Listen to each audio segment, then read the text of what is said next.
Өз ұлтын сыйламау, оны мақтаныш етпеу сатқындықтың белгісі. Ел дегенде еміреніп, жұрт дегенде жүгініп қызмет еткін. Отан үшін отқа түс күймейсің. Опасызда отан жоқ. Елсіз ер болмайды, жұртсыз жігіт болмайды.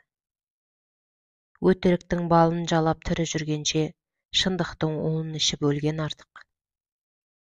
Ерлік табиғат сыйы емес, саналы әскери тәрбиенің жемісі. Отан алдындағы қасиетті парызыңды орындау үшін адамзаттың ең асыл сезімімен жігерленіп, өзіңді саналы түрде қауіп-қатерге бас тігуге мәжбүр етудің нәтижесі. Адамды бұзатын не?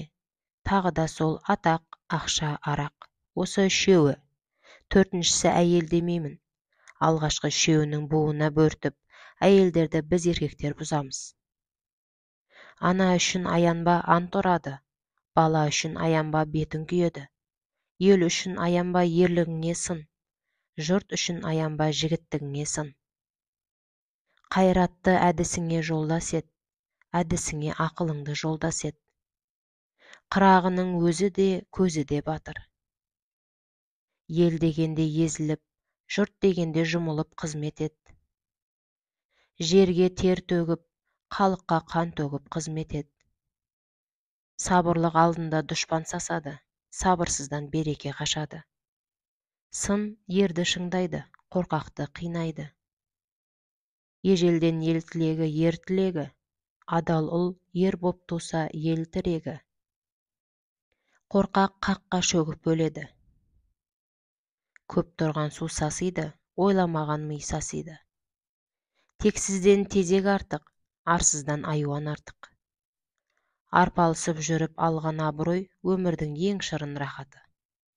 Өмір үшін өлгенше күрес.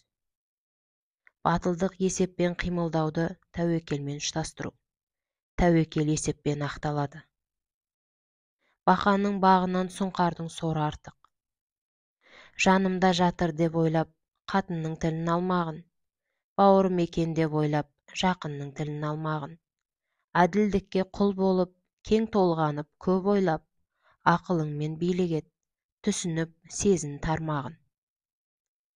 Батырлық табиғат сыйы емес, бұл патриоттық борышыңды орындау үшін өзіңді өзің қауіпке қарсы саналы түрде зорлап, көндірудің нәтижесі.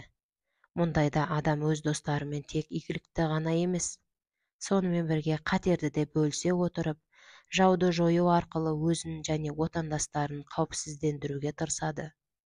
Өзінің азаматтық ары мен намысын ездіктен, масқаралықтан қорғайды.